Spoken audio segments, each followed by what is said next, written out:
বিশ্বজিৎ সিংরা দীর্ঘ 6-7 বছর ধরে ও আছে এবং ওর সময় আমার ক্লাবের অনেক স্পোর্টসের জায়গায় আমরা অনেক এগিয়ে গেছি। আমরা ডিস্ট্রিক্ট চ্যাম্পিয়নশিপ লড়েছি ক্রিকেটে যেরকম, তেমনি সিনিয়র ডিস্ট্রিক্ট আমরা চ্যাম্পিয়ন হয়েছি এবং লোকাল লেভেলে এখনও অবধি যেটা শান্তিপুরের ক্রিকেটে এবং ফুটবলের রেকর্ড লাস্ট ইয়ার 6টা যে টুর্নামেন্ট হয় জোনের আন্ডারে ক্রিকেট ফুটবল মিলিয়ে আমরা 5টা চ্যাম্পিয়ন হয়েছি। এটা এখনও অবধি আমার শান্তিপুর করার ইতিহাস নেই। আর ওর সময়ে আন্ডার-19 টিম টানা 7 বছর আন্ডার-19 ফাইনাল রিচ করেছে এবং 6টা চ্যাম্পিয়ন একটা রান আছে। এগুলো বিরল নজির আমার দেখা, আমার 34 বছরে যাবে।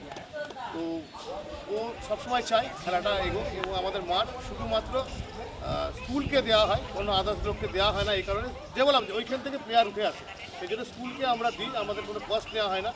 আর এই ফিজিক্যাল চ্যালেঞ্জ টিমকে তো সবসময় হেল্প করে, মাঠে খেলতে আসে, কোনো চার্জ লাগে না। এইভাবে আমরা সাহায্য করার চেষ্টা করি। এবার বলি তোমাদের সম্পর্কে এটাকে কেটে আর একটা করিস।